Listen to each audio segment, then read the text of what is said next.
मुच्यते पूर्णस्य पूर्णमादाय पूर्णमेवावशिष्यते। ॐ शान्ति शान्ति शान्तिः। बोलिए श्री सद्गुरुदेव भगवान की जय। सच्चिदानंद भगवान की जय। परम पूज्य स्वामी श्री प्रेमपुरी जी महाराज जी की जय। ओम भद्रं कर्णेभिः शृणुयाम देवा भद्रं पश्येमाक्षभिर्यजत्राः स्थिरैरङ्गैस्तुष्ट्वा पुंसस्तनूभिर्व्यसेमहि देवहितं यदायुः। ॐ शान्ति शान्ति शान्तिः। ॐ स्वस्ति न इंद्रो वृद्धश्रवाः स्वस्ति न पूषा विश्ववेदाः स्वस्ति नस्तार्क्ष्यो अरिष्टनेमिः स्वस्ति नो बृहस्पतिर्दधातु। ॐ शान्ति शान्ति शान्तिः। भगवान की असीम अनुकंपा से हम सब नित्य प्रति प्रेमपुरी आश्रम से स्वाध्याय सत्संग का लाभ ले रहे हैं। स्वाध्याय के सत्संग में हम सब मांडुक्य उपनिषद के मांडुक्य कारिका के द्वितीय प्रकरण वैतथ्य प्रकरण सुन रहे हैं। इस प्रकरण में अपने स्वरूप का विचार, मेरा स्वरूप क्या है, अधिष्ठान मेरा क्या है और मिथ्या क्या है, माया क्या है, भ्रम क्या है, उस भ्रम को जानकर, उस भ्रम को त्याग कर उस अपने आत्म स्वरूप का ज्ञान करना,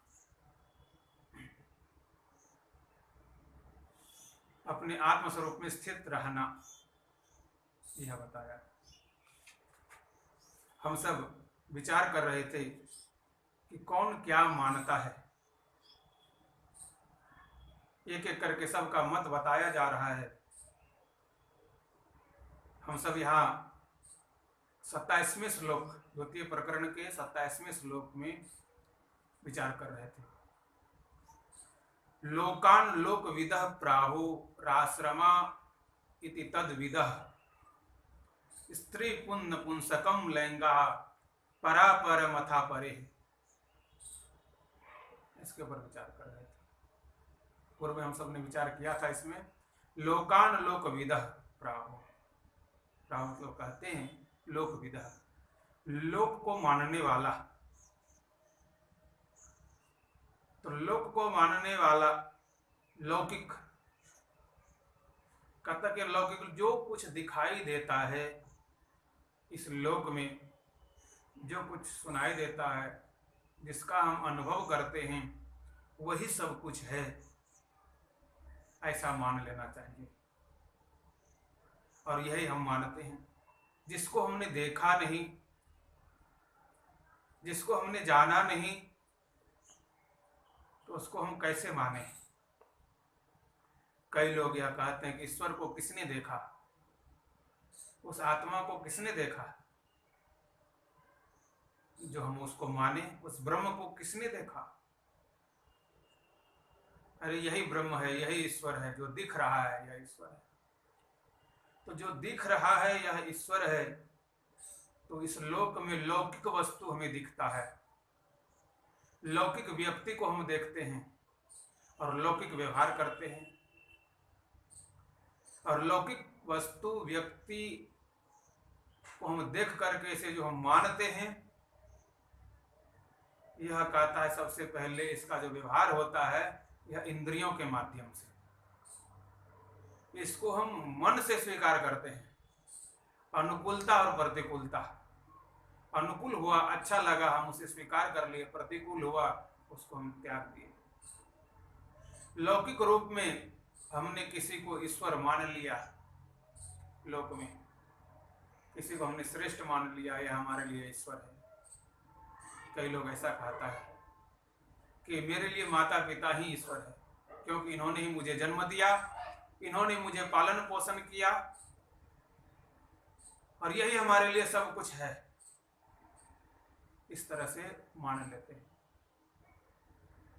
कहते ईश्वर माता पिता तो माता पिता है, हाँ माता पिता में भी ईश्वर है ऐसा मान सकते हैं, पर माता पिता ही ईश्वर है, ब्रह्म है, वह सब कुछ है, तो सब कुछ नहीं हो सकता। इस लोक में, इस संसार में कोई भी व्यक्ति या कोई भी वस्तु, कोई भी रूप,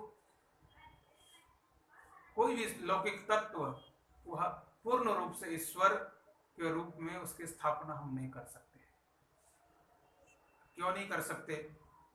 जैसे हम ले लेते हैं कि माता पिता ने हमको जन्म दिया है और उसको हमने मान लिया, पर माता पिता की सेवा करने से जो हमें फल मिलता है, सुख, यह कर्म का, अच्छे कर्म हमने किया, माता पिता की सेवा की और अनुकूलता भी हुई, माता पिता भी हमारे अनुकूल है, हम भी उनके अनुकूल है, तो सुख मिलेगा, सब साधन मिलेंगे।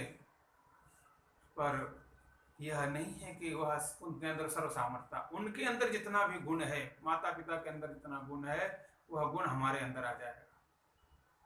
पर माता पिता के अंदर गुण के साथ साथ में अवगुण भी होता है, ज्ञान के, व्यवहारिक ज्ञान के साथ साथ में अज्ञान भी होता है। पहले तो माता पिता ज्ञान से युक्त नहीं होते, पूर्ण रूप से उसे ज्ञान हो अपने स्वरूप का, ऐसे बहुत कम ही देखा गया। दुर्लभ है ऐसी माँ। एक माता हुई मदालसा, जो स्वयं अपने स्वरूप का, अपने अधिष्ठान का ज्ञान किया,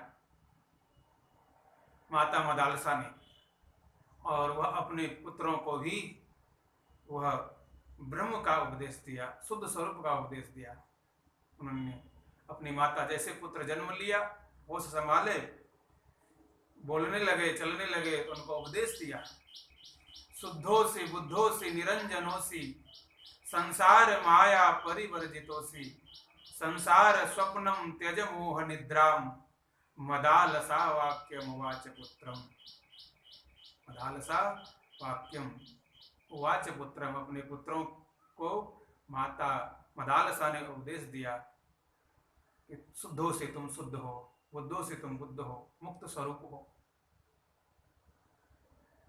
इस तरह से उन्हें उपदेश दे करके सीधे ब्रह्म तत्व का ज्ञान दे करके उसको जंगल की ओर भेज दिया। तो ऐसी माता मदालसा की तरह सभी माता यदि हो तब तो उत्तम है, वह हमारे लिए गुरु है। उन माता को हम गुरु के रूप में स्वीकार करके, उनको हम परमात्मा के रूप में स्वीकार करके, हम परमात्मा स्वरूप को, अपने आत्मा स्वरूप में स्थित हो सकते हैं, अर्थात उस ब्रह्म को हम जान सकते हैं, उस ईश्वर को हम जान सकते हैं। पिता या पुत्र भी ऐसा दुर्लभ है। इस तरह से व्यवहार में यदि हमने अपने सिर्फ यह एक उदाहरण लेकर के हमने मानना शुरू कर दिया, तो उनके अंदर जो अवगुण है वह भी हमारे अंदर आएगा। उनकी जहां तक पहुंच है वहां तक हम पहुंच जाएंगे। जिसको हमने गुरु माना, जिसको हमने इष्ट माना, जिसकी हमने उपासना की, जिसकी हमने सेवा की, जिसकी आराधना की, तो गुरु मान करके, इष्ट मान करके, ईश्वर मान करके, ब्रह्म मान करके जिसको हमने स्वीकार कर लिया, उसको स्वीकार करने से उनको जितना ज्ञान है वह मुझे मिल जाएगा, उनके पास जितनी शक्ति है वह भी मुझे मिल जाएगी, उनकी पहुंच जहां तक है, उनकी सोच जहां तक है वहां तक हमारी होगी। यदि उनकी पहुंच उस ब्रह्म तक नहीं है, आत्म तत्व तक नहीं है, तो वह मुझे नहीं पहुंचा सकता। तो सभी माताओं का, सभी पिता का, व्यवहार में सभी व्यक्तियों का पहुंच वहां तक नहीं है, क्योंकि संसार में अधिकांश प्रायः व्यक्ति वह भ्रम में ही पड़ा रहता है, अपने स्वरूप को नहीं जानता है तो लौकिक लोग लोक में जो दिखता है, जो अनुभव होता है, इसके साथ व्यवहार करते हैं, उसी को हम सब कुछ मानते हैं। तो उनको मानते हैं तो उनकी पहुंच जहां तक होती है, उनको जहां तक सुख मिलता है, वहां तक हम सुखी हो जाएंगे। पर अपने स्वरूप को जानना, अपने अधिष्ठान को जानना, यह बहुत कठिन है। अपने स्वरूप को नहीं जान सकते। अपने स्वरूप को जानने के लिए तो वह कल हम सब ने श्रवण किया था, विचार किया था कि गुरु वेदांत वाक्य सुविश्वासः। यदि विश्वास करना है तो गुरु के वाक्यों पर विश्वास करो और वेदांत के वाक्यों पर विश्वास करो। वेदांत वेद वाक्यों पर विश्वास करो। यह वेद वाक्य ही, गुरु वाक्य ही हमको अपने स्वरूप की प्राप्ति करा सकता है, आत्मा की प्राप्ति करा सकता है, ईश्वर की प्राप्ति करा सकता है। क्योंकि गुरु आत्म रूप में, अधिष्ठान स्वरूप में होता है। उनका ज्ञान वह बिल्कुल व्यापक होता है। तो गुरु वेदांत वाक्य सुविश्वास है। हमारा विश्वास गुरु वाक्य और वेदांत वाक्य पर होना चाहिए। तो गुरु जो वेदांत वाक्य है वह गुरु ही बताते हैं, और गुरु की निष्ठा वह आत्मा से होती है, आत्म स्वरूप में स्थित होते हैं, इसलिए वह गुरु साक्षात परम ब्रह्म, तस्मै श्री गुरवे नमः, ऐसा हम सब कहते हैं। तो साक्षात परम ब्रह्म को यदि जानना है तो गुरु के सहारे से ही हम जान सकते हैं। और सिर्फ अपने मन से मान लिया तो कहते यह नहीं हो सकता।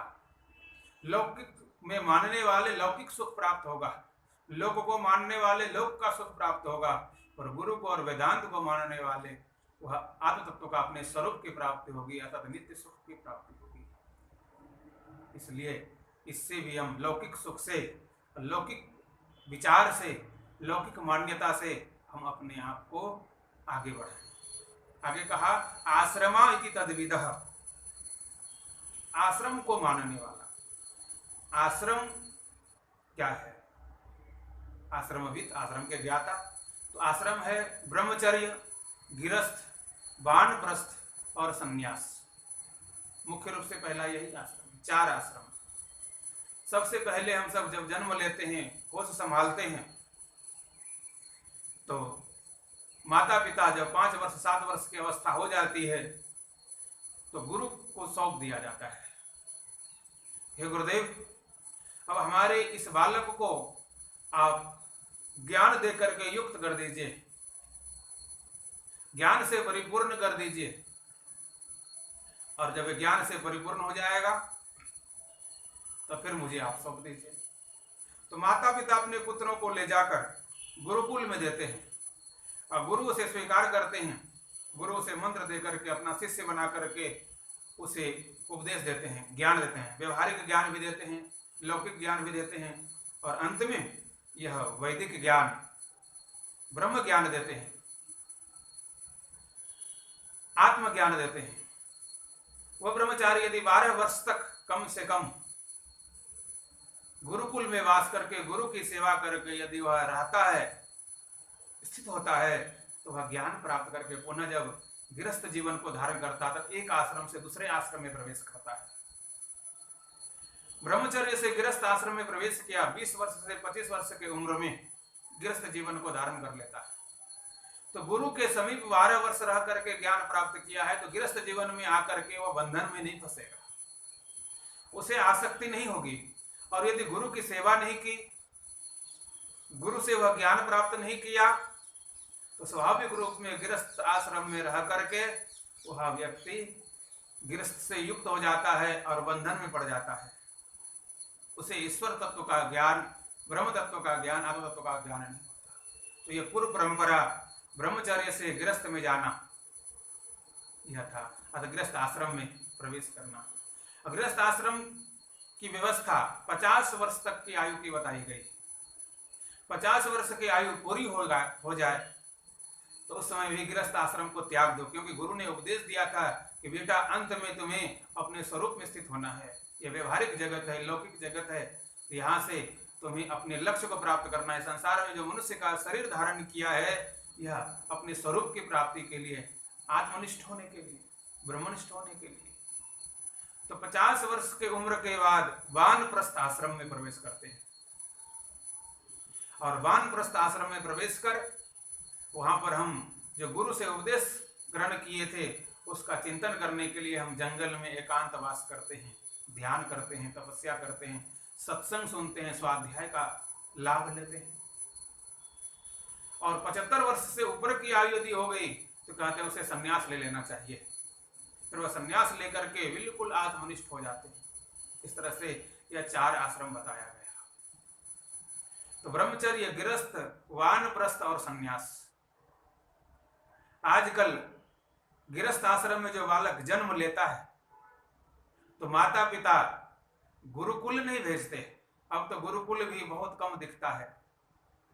विद्यालय, गुरुकुल का एक दूसरा रूप, आधुनिक रूप लिया विद्यालय, हॉस्टल, कॉलेज। तो हम अपने बच्चों को गृहस्थ आश्रम में जन्म तो देते हैं पर उसको हम विद्यालय में पढ़ने के लिए भेजते हैं, कॉलेज में पढ़ने के लिए भेजते हैं, हॉस्टल में रहने के लिए भेजते हैं। और हॉस्टल में मनमानी विद्यार्थी वह रहता है और अपने मनोनुकूल कार्य करता है। यहाँ तक कि शिक्षक को भी डांट देते हैं। शिक्षक को भी कहता है कि मुझे छुट्टी चाहिए, मुझे जाना है, और शिक्षक को छुट्टी देनी पड़ती है। कोई ना कोई बहाना कर लेता है और वह घूमते रहता है, गलत काम करता है, अर्थात वो शिक्षक की आज्ञा को पालन नहीं करते। पर गुरुकुल की परंपरा थी कि जब हमने माता पिता ने गुरु को सौंप दिया उस विद्यार्थी को, तो जब तक गुरु उसको आदेश न दे तब तक उसे छुट्टी नहीं मिलेगी। वहां पर विद्यार्थी का कोई अधिकार नहीं कि अपने मन से वह छुट्टी ले ले, और माता पिता का भी कोई अधिकार नहीं कि वो अपने मन से जाकर के अपने बच्चे को ले आए। जब तक गुरु ना कहे तुम्हारी विद्या पूर्ण हुए तब तक वह कहीं नहीं जा सकता। यहां तक कि याद भी नहीं कर सकता अपने माता पिता को। मिलना तो बहुत दूर की बात गई। एक बार कहते गुरुकुल में एक बालक पढ़ाई करता था। ऐसे तो बहुत सारे बालक रहते थे। उसी समय में एक बालक था, तो भोजन करते समय में उसे याद आ गई अपने घर की। जैसे अपने घर की याद आई तो कहते हैं जब पढ़ने में मन नहीं लगता तभी हम कुछ बाहरी वस्तुओं को याद करते हैं। विद्या अध्ययन में मन ना हो तो मन हमारा भटकेगा। तो विद्यार्थी का नियम है विद्या का अध्ययन करे, गुरु की सेवा करे, गुरु की आज्ञा के अनुकूल रहे, और वहां शास्त्र के चिंतन करते हुए सेवा करे, आत्मचिंतन करते हुए, ईश्वर चिंतन करते हुए गुरुकुल में सेवा करे। अर्थात वह सेवा वहां का जो है शिक्षा ही देता है, शिक्षा के लिए सेवा कराया जाता है। तो बालक का मन भटक गया क्योंकि घर की माता पिता की याद आ गई। तो उस समय भोजन करते समय कहने लगा कि वह मुझे सब्जी में नमक नहीं लग रहा है, स्वाद नहीं आ रहा है, थोड़ा नमक चाहिए। तो गुरुदेव को जब पता चला तो गुरुदेव ने उसे बहुत डांटा। कहा कि तू कैसा शिष्य है, बताओ तुमने क्या याद किया, किसका याद किया जो आज तुम्हें इस सब्जी में स्वाद नहीं आ रहा है, नमक की कमी दिख रही है। उस समय झूठ नहीं बोलता था विद्यार्थी, जो उसके मन में चलता था वह स्वीकार कर लेता था। तुरंत उसने स्वीकार कर लिया, मुझे माता पिता की याद आ गई। तो कहा यहां पर कभी भी नमक नहीं डलता है और सादा भोजन बनाया जाता है, बिल्कुल उबाल करके भोजन कराया जाता है, उबला हुआ। और तूने आज नमक की याद की, वास्तव में तुम्हारे पढ़ने में मन नहीं है, गुरु की सेवा तुमने निष्ठापूर्वक नहीं की है, इसलिए तुम्हारा मन भटक रहा है, माता पिता का याद आ रहा है, जाओ तुम्हें छुट्टी देता हूं, जाओ अपने घर चले जाओ।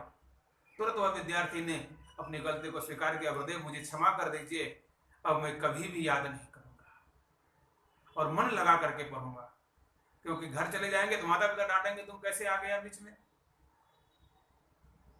तो वह क्षमा मांग लिया, गुरुदेव भी क्षमाशील है, तुरंत क्षमा कर दिए और वह पढ़ने में मन लगाया। इतना पढ़ाई किया कि हर समय वह पढ़ते ही रहता था, सेवा करता था और पढ़ते ही रहता था। सेवा करते समय में भी वह श्लोक रटते रहता था, गुरु के दिए हुए वह वाक्य याद करते रहते थे, कहानी याद करते रहते थे, उन्हीं का चिंतन क्या करते थे। पढ़ते पढ़ते में सबसे नंबर 1 पर वह विद्यार्थी आया, कहते उनका नाम ही वाचस्पति पड़ा, वाक्पति कहते वाणी का पति वाचस्पति, वाणी पर भी उनको विजय प्राप्त हो गया, वाक सिद्धि मिल गई। गुरु ने आज्ञा दी, बेटा तुम परिपूर्ण हो गए हो, विद्या अध्ययन कर लिया है, अब तो घर जा सकता है, चले जाओ। माता पिता उन्हें लेने के लिए आए, घर चले गए। माता पिता ने उसका विवाह कराया, गृहस्थ जीवन को स्वीकार कराया। उस समय में भी इतना चिंतन करता था कि वह चिंतन में ही लगे रहते थे। उनको यह भी पता नहीं चला कि मैं विवाह किया हूं। हर समय वह अध्यस्त हो गया था उस विद्या से, चिंतन में इतने रत थे। कहते वह ज्ञान की बातें इतनी करते थे कि लिखते रहते थे। यह हमारे जो 6 दर्शन है, 6 दर्शन में जो सबसे अंतिम दर्शन उत्तर मीमांसा ब्रह्मसूत्र, ब्रह्मसूत्र पर अंतिम टीका वह उन्होंने लिखा और उसने निर्णय लिया था कि अब मैं संन्यास ले लूंगा। लिखते लिखते उस समय दीपक बुझ गए। तो उसी समय एक स्त्री उस दीपक को जलाने के लिए आए, तो उसका कलम उस समय रुक गया था वाचस्पति का। उन्होंने पूछा कि देवी तुम कौन हो? तो कहा कि मैं आपकी पत्नी हूं, क्या आप मुझे नहीं जानते? आपके साथ मेरा विवाह हुआ है। कहते 32 वर्ष की उम्र पूरी हो गई। आज पता चल रहा है 10 वर्ष के बाद कि मेरा विवाह हुआ है। अरे देवी तूने मेरे साथ विवाह किया है, अब तो मैं संन्यास लेने का निश्चय कर चुका हूं, और बताओ तुम्हारी अंतिम क्या इच्छा है? तो कहा कि गृहस्थ जीवन को जो धारण करते हैं एक ही अपनी संतान उत्पत्ति के लिए, तो मुझे तो पुत्र चाहिए जो कि हमारा नाम करेगा, हमारे कुल को बढ़ाएगा,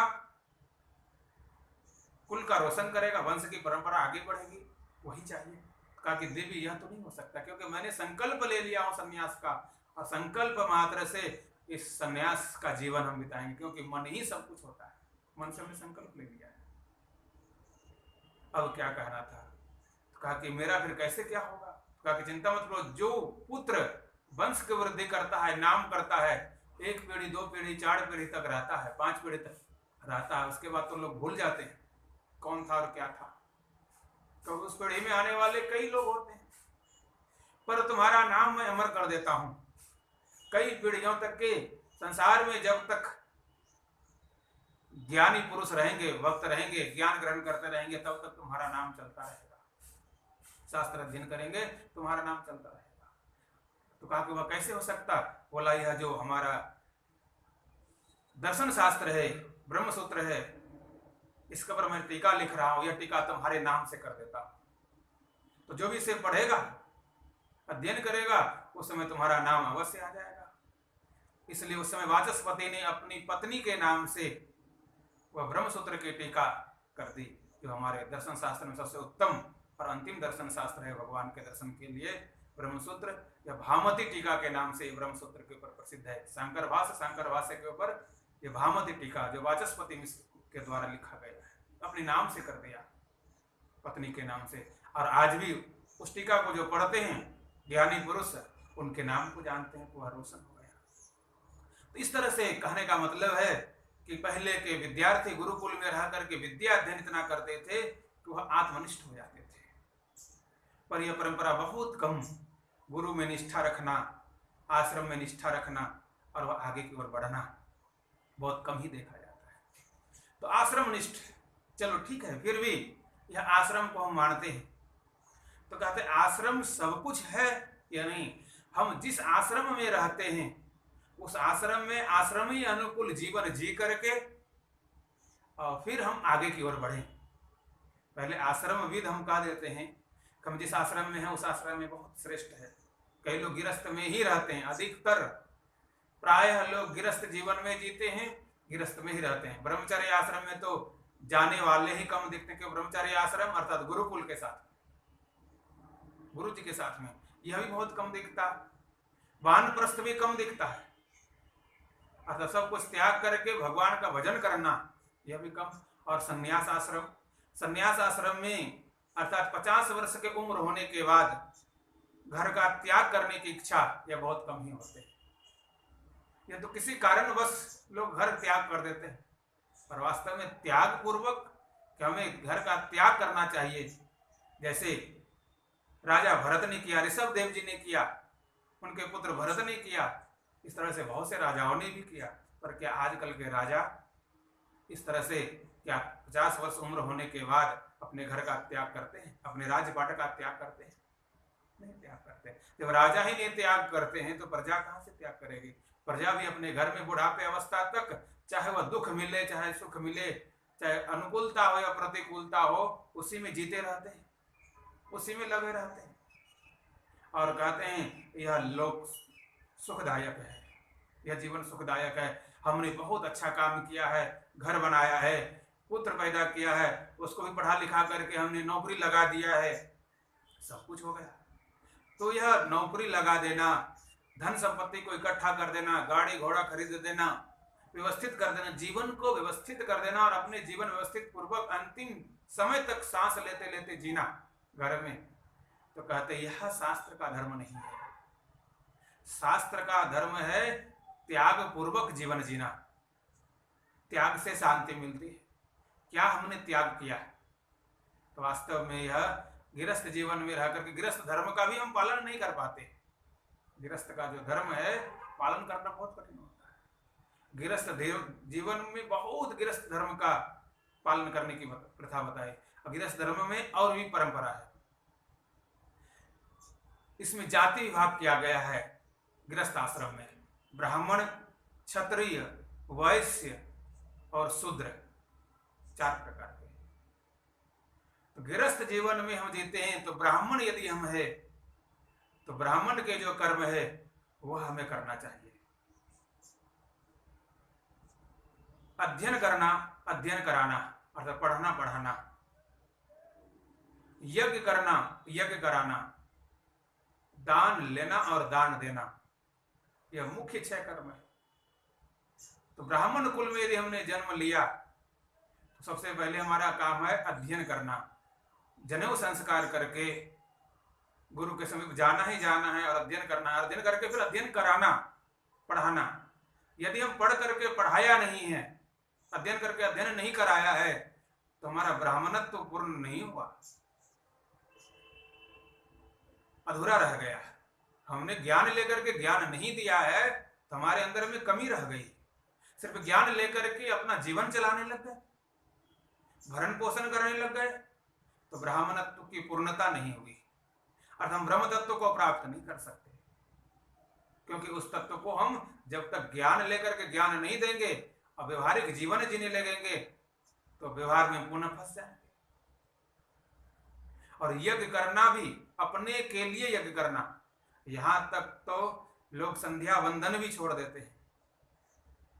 त्रिकाल संध्या करना और यज्ञ अपने के लिए करना, फिर दूसरों के लिए कराना, और दान लेना दूसरों के उपकार के लिए, दूसरों की भलाई के लिए, और दान लेकर के फिर पुनः दान देना, यह ब्राह्मण का कर्तव्य है। क्षत्रिय का भी कर्तव्य है पढ़ना, यज्ञ करना, यहां तक यज्ञ कराने का भी, राजस्व यज्ञ कराने का भी अधिकार है, और दान लेने का नहीं, दान देने का अधिकार है। वैश्य का है ज्ञान प्राप्त करना और यज्ञ करना, व्यवहारिक जीवन में कृषि, वाणिज्य इत्यादि का व्यवहार करना। विस्तार पूर्वक इसका वर्णन किया है। शूद्र का कर्तव्य होता है गुरु से सेवा करके ज्ञान प्राप्त करना और अपने जीवन को समर्पित करके निष्कपट होकर के सेवा करना। इस तरह से आश्रमी व्यवस्था बताई गई। तो क्या हम उस गृहस्थ जीवन में रह करके, यदि मैं ब्राह्मण हूं तो ब्राह्मण की तरह क्या मैं जीता हूं? ब्राह्मण के हम कर्तव्य को पालन करते हैं। यदि हम क्षत्रिय हैं, क्षत्रिय के तरह हम दूसरों की सहायता करते हैं, दूसरों की रक्षा करते हैं। क्या हम उस धर्म का निवारण करते हैं, कार्य करते हैं, आचरण पालन करते हैं? वैसे हैं तो क्या हम धन इकट्ठा करके दूसरों की सहायता करते हैं, दूसरों का भरण पोषण करते हैं, दूसरों को अन्न खिलाते हैं? वैसे का तो विशेष कर्तव्य होता है अन्न दान देना, जल दान देना, वस्त्र दान देना, अधिक से अधिक व्यक्तियों को खिलाना, भरण पोषण करना। और क्या शूद्र होकर के क्या हम सेवा करते हैं? इस तरह से गृहस्थ आश्रम में यह जाति धर्म को भी विशेष रूप से माना गया। क्या उस जाति के अनुकूल उस जाति का हम पालन करते हैं, और पालन करके पुनः उसका त्याग करना, चाहे वह किसी भी जाति का हो, अंत समय में वह उम्र के बाद यह सभी को त्याग कर देना। जिस तरह से सरकारी नौकरी हम करते हैं और 60 वर्ष के बाद वहां से रिटायर होना पड़ता है, त्याग देना पड़ता है, उसी तरह से यह शास्त्र का नियम है कि जिस धर्म का हम पालन कर रहे हैं, गृहस्थ में जिस जाति का हम पालन कर रहे हैं, यदि हमारी 50 वर्ष से अधिक उम्र हो चुकी है तो सब कुछ त्याग करके गुरु के अनुकूल वह शास्त्र के वाक्य को, उपनिषद के वाक्य को स्वाध्याय सत्संग में अपने जीवन को लगा दें पूर्ण रूप से, और गुरु की सेवा करता रहे, अपने जीवन को समर्पित करके सिर्फ आत्मज्ञान के बारे में अब सुनना है, अपने स्वरूप के बारे में सुनना, क्योंकि जीवन तो बीता चुका है, हमें जो करना था वह कर चुका, पर हमें प्राप्त क्या करना है अब यह मुझे जानना है। इस तरह से यदि हम नहीं जानते हैं तो लौकिक में रह करके हम ब्रह्मचर्य में रह करके जीवन भर हम ब्रह्मचर्य का ही पालन करते रहें, गृहस्थ में रह करके जीवन भर गृहस्थ का ही पालन करते रहें, वानप्रस्थ में रह करके जीवन भर वानप्रस्थ का ही पालन करते रहें। और सन्यास में भी कई ऐसे लोग हैं वो सन्यासी बन गए और हम सन्यास आश्रम में आ गए, हमें कुछ करने की जरूरत नहीं, सन्यास आश्रम सबसे श्रेष्ठ आश्रम है, ऐसे भी कई लोगों का मत है। तो सिर्फ हम वस्त्र धारण कर लिए और घर द्वार त्याग दिए और हम रहने लग गए तो हमें सब कुछ मिल जाएगा, कहते ऐसी बात नहीं। पूर्व में हम सब विचार किए थे कि जब तक हम शास्त्र का अध्ययन नहीं करेंगे, श्रवण नहीं करेंगे, स्वाध्याय नहीं करेंगे, सत्संग नहीं करेंगे, तब तक आत्मज्ञान की प्राप्ति नहीं होगी। तो संन्यास आश्रम में रह करके भी हम श्रुति वाक्यों का स्वाध्याय का ग्रहण करते रहे, कराते रहे।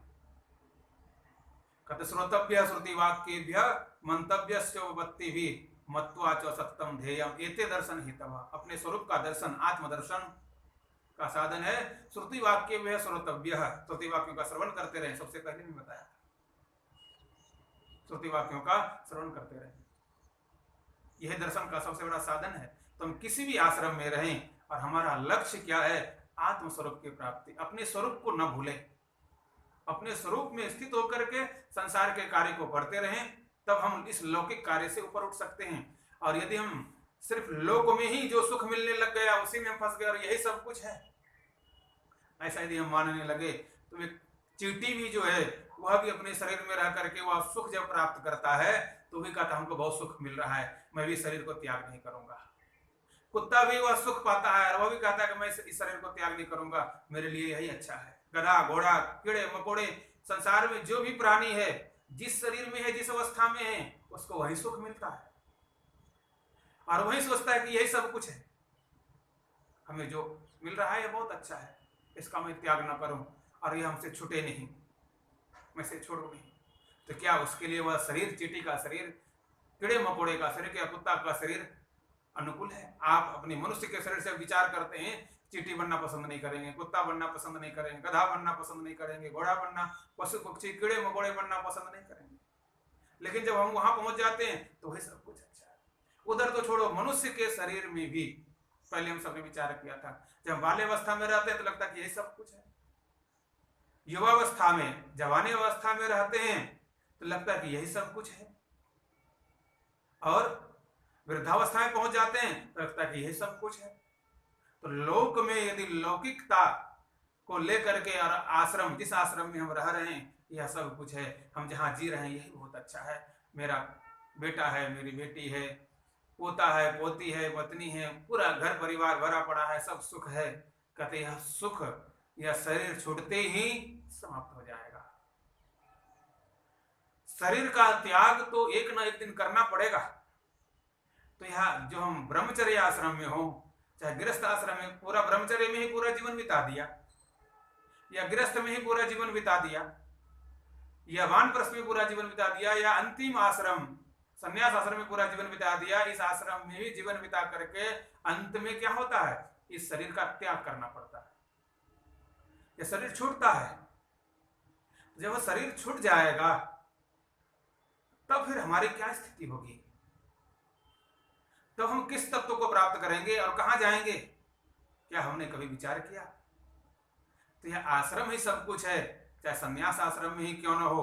यदि उसने यह विचार नहीं किया है कि शरीर त्याग करने के बाद हमारी क्या स्थिति होगी, मैं कौन हूं और क्या हूं, क्या मैं उसे जान गया, क्या उसका मुझे अनुभव हो गया और नहीं हुआ है, तो यह कहते चाहे संन्यास आश्रम में क्यों न हो, वह आश्रम में यदि आ सकती है कि मैं श्रेष्ठ हूं और महान हूं, तो वह सन्यासी भी श्रेष्ठ नहीं है, क्योंकि उसको इस शरीर में आ सकता है और इस वेशभूषा में आ सकती है।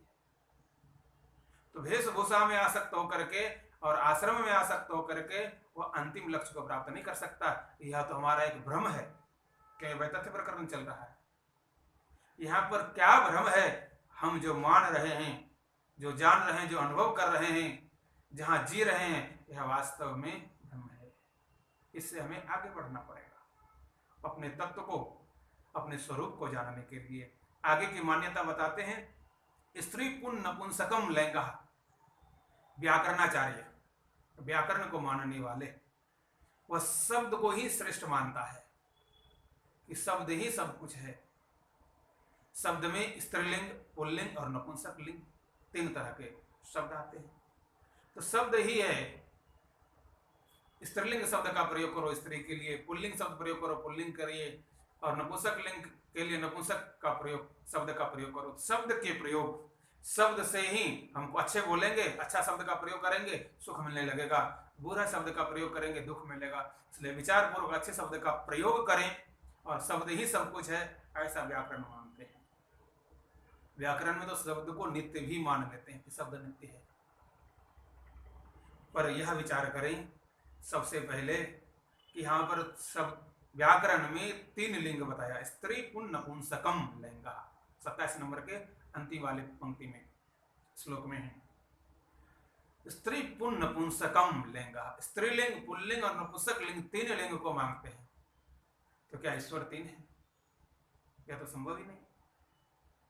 और शब्द यदि नित्य है तो शब्द पहले कितने हैं? एक शब्द तो है नहीं। हम एक शब्द को तो पकड़ ही नहीं रखे, और एक शब्द स्त्री हो, पुरुष और नपुंसक हो, ऐसा तो हो नहीं सकता। तो स्त्री शब्द भी बहुत है, पुरुष शब्द भी बहुत है, और नपुंसक शब्द भी बहुत है। तो शब्द अनेक है, और अनेक शब्द क्या अनेक स्वरूप हो सकता है? अनेक शब्द अनेक तत्व को दर्शाता है, अनेक वस्तु को दर्शाता है। उसी को हम टीका के माध्यम से देखेंगे। कहते हैं टीकाकार, वैयाकरणस्तु स्त्री पुन नपुंसकम शब्द जातम तत्वमिति वर्णयन्ति। कहते हैं वैयाकरण, व्याकरण को मानने वाले वैयाकरण, स्त्री पुन नपुंसकम, स्त्रीलिंग, पुल्लिंग और नपुंसक शब्द जातम, जो शब्द से यह उत्पन्न होता है, शब्द तत्वमिति वर्णयति, यही तत्व है, शब्द ही तत्व है, ऐसा मानते हैं। तदपि युक्तम, टीकाकार कहते हैं युक्ति युक्त नहीं है। स्त्रियादे शब्द स्वभावत्वे सर्वादीनाम त्रिलिंगत्व अयोगात् एकस्य अनेकत्व स्वभावत्व असंभवात् औपाधिकम मत्वे च तस्य अवस्तुत्व प्रसंगादित्याह। कहा टीका में कि यह जो बताया स्त्री आदि शब्द, स्त्रीलिंग, पुल्लिंग और नपुंसक लिंग 3 प्रकार के शब्द होते हैं, और 3 प्रकार में भी अलग अलग प्रकार, स्त्री शब्द भी बहुत है, पुल्लिंग शब्द भी बहुत है, और नपुंसक लिंग भी बहुत है। तो सभी शब्द स्वभाव से 3 लिंगों में है, तो कहते हैं एकत्व अयोगात्, तीनों को हम एक में कैसे स्थित करेंगे? कभी नहीं हो सकता है।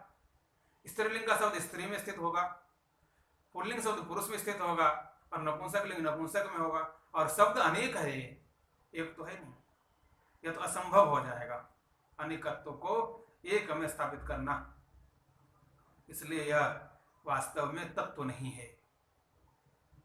शब्द, एक शब्द, यह व्याकरणाचार्य नहीं मानते, वह अनेक शब्द मानते हैं। हाँ, पर नित्य मानते हैं।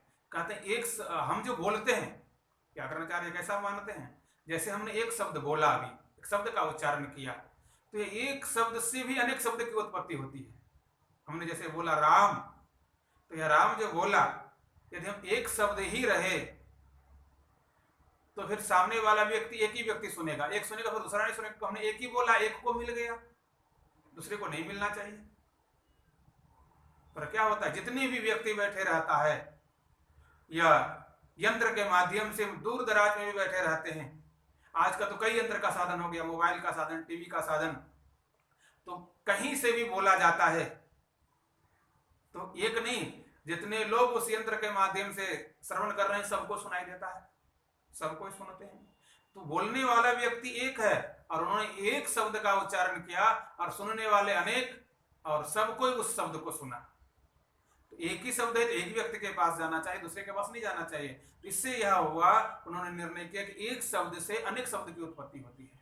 जैसे हमने एक बोला, तुरंत वह 10 से 100 से 1000 से लाख, लाखों करोड़ों शब्दों की संख्या बढ़ती चली जाती, घटती नहीं, और वह नित्य हो जाता है, आकाश में फैल जाता है। और फिर वह यंत्र के माध्यम से कैच करके उस शब्द को हम पुनः सुन लेते हैं, तो कहते हैं आकाश में पड़ा रहता है। इस तरह से एक से अनेक शब्द की उत्पत्ति और वह शब्द पड़ा रहता है, तो अनेकत्व की प्राप्ति होती है। यहाँ टीकाकार कहते हैं एक शब्द को भी हम अनेक उत्पन्न यदि हो जाए, फिर उसको हम एक में कैसे लाएंगे, कैसे समेटेंगे, यह तो संभव ही नहीं है, क्योंकि वह अनेकत्व हो गया। और शब्द यदि नित्य मान लिए तो अनेक शब्द हो गए, तो अनेकों शब्द हो गए, फिर क्या किया जाए, तो एक कैसे होगा। पर हम अनेक नहीं, अनेक में भ्रम होता है, यह हर समय निश्चय कीजिए। सिद्धांत है कि एक में निश्चय होता है और अनेक में भ्रम होता है। एक से अधिक हुआ कि वह भ्रम है, वह मिथ्या है। यह वैतथ्य प्रकरण मिथ्यात्व को सिद्ध करने के लिए, कि यह मिथ्या निश्चय करने के लिए, इसमें मिथ्यात्व निश्चय करना है कि एक से अधिक यदि है और हम मानते हैं तो जरूर कहीं ना कहीं भ्रम है। वह अधिष्ठान एक है, स्वरूप एक है, मैं एक हूं, और वह ईश्वर एक है, अनेक नहीं है। जब एक ही है तो उसे हमें स्वीकार करें। अंतिम पाद 27वें श्लोक के है, परापर मथा परे। एक की मान्यता है, एक साधक मानता है, विचार करता है कि पर ब्रह्म और अपर ब्रह्म है। देखिए मान्यता, पर ब्रह्म है और अपर ब्रह्म है, अर्थात दो ब्रह्म हो गए। अभी मैंने बताया कि यदि दो हो गया तो द्वैताद्वय भयम भवति, दो से भय होता है, भय से मुक्त हम नहीं हो पाएंगे। पर ब्रह्म और अपर ब्रह्म, दो ब्रह्म बताया। देखिए टीकाकार क्या कहते हैं इसके बारे में, द्वे ब्रह्मणि वेदितव्ये परम चा परम चेति केचित। कोई का मानना है, किसी का मानना है कि द्वे ब्रह्मणि वेदितव्ये, दो ब्रह्म है, दो ब्रह्म मान लेते हैं, एक पर ब्रह्म और एक अपर ब्रह्म।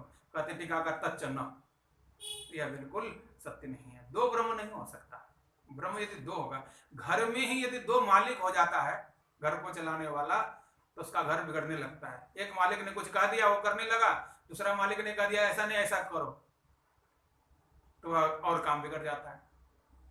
तो एक घर में दो मालिक होने पर घर नहीं चलता, एक राज्य में दो अधिकारी होने पर वह राज्य नहीं चलता, एक देश में दो राजा होने पर वह राज्य नहीं चलता, देश नहीं चलता। तो यह पूरे संसार का यदि दो मालिक, दो ब्रह्म मानेंगे तो संसार की सृष्टि कैसे होगी, संसार का संचालन कैसे होगा, और संसार को हम कैसे मानेंगे, संसार को पुनः एक में कैसे स्थित करेंगे, किसमें स्थित करेंगे, किसको मानेंगे, किसके द्वारा मानेंगे। बहुत बड़ी लंबी कल्पना है उसकी। वास्तव में दो में तो यह निश्चय नहीं होगा कि किसका है और कहां तक है, पर दोनों को एक में नहीं होगा तो वह नित्य स्वरूप, एक स्वरूप का पहचान नहीं होगा, अधिष्ठान का पहचान नहीं। अधिष्ठान किसको मानेंगे दोनों में से, यह हो जाएगा तच्चन्नो परिच्छेदे क्वचिदपि ब्रह्मत्व अयोगा। यहां स्पष्ट कर दिया परिच्छेदे, क्योंकि दो होगा तो एक परिच्छिन्नता होगी और दूसरी परिच्छिन्नता होगी, क्योंकि एक है दूसरे में नहीं जा सकता, दूसरा एक में नहीं आ सकता, क्योंकि दोनों, जब दोनों का विचार भिन्न होगा तभी तो दो होगा, और दोनों का विचार जब एक ही हो जाएगा तो दोनों एक हो गए, इसलिए परिच्छिन्नता होगी। परिच्छिन्नता का मतलब सर्वव्यापकता का अभाव, सर्वव्यापक नहीं हो सकते, एक नहीं हो सकते, इस तरह से बता ब्रह्मत्व आयोगा तद वस्तुतः अपरिच्छिन्नस्य तद भावादित्याह। वास्तव में परमात्मा जो है परिच्छिन्न नहीं है, वह तो अपरिछिन्न है, वह किसी के घेरे में नहीं है, किसी के बंधन में नहीं है। वह विचार कहने का भाव यह है कि ईश्वर एक है, ब्रह्म एक है, दो नहीं है। वह और सब में स्थित है, और वह सब में स्थित है, सब में भाव दिखता है उनका, सब ब्रह्म के तरह ही अनुभव होता है। ब्रह्म का ही सुख माता पिता में मिलता है, भाई बंधु में मिलता है, कुटुंब परिवार में मिलता है, देवी देवताओं में मिलता है, गुरुजनों में मिलता है। हम जिस किसी को भी इष्ट मानते हैं उसमें मिलता है, पर वास्तव में यदि सबका निर्णय करके चलेंगे तो ईश्वर एक है। भगवान कृष्ण की कथा जो आती है भागवत में, उसमें भी बताया गया सबसे अंतिम में कि जब भगवान कृष्ण की लीला पूरी हुई तो अर्जुन और कृष्ण दोनों वास्तविक लोक में गए और वहां असली स्वरूप का दर्शन कराया अर्जुन को, और वहां पर अर्जुन को उपदेश दिया, कृष्ण को भी उपदेश दिया कि अब आपकी लीला पूरी हो गई, आप हमारे में आकर के समा जाओ। तो भगवान श्री कृष्ण भी अर्जुन के साथ अपने भक्तों के साथ जाकर के वास्तविक स्वरूप में समा गए। ये भागवत के प्रसंग में सबसे अंतिम में आता है। तो वास्तविक स्वरूप वह कौन है, वह स्वरूप का हमें ज्ञान करना चाहिए। एक नहीं, एक है, अनेक नहीं, एक है। वह एक तत्व की प्राप्ति करें, इसमें विचार करें। इतने गा करके वाणी को विराम देते हैं। बोलिए श्री सद्गुरुदेव भगवान की जय। ओम पूर्णमदः पूर्णमिदं पूर्णात् पूर्णमुदच्यते पूर्णस्य पूर्णमादाय पूर्णमेवावशिष्यते। ओम शांति शांति शांति। ॐ शान्ति शान्ति शान्तिः।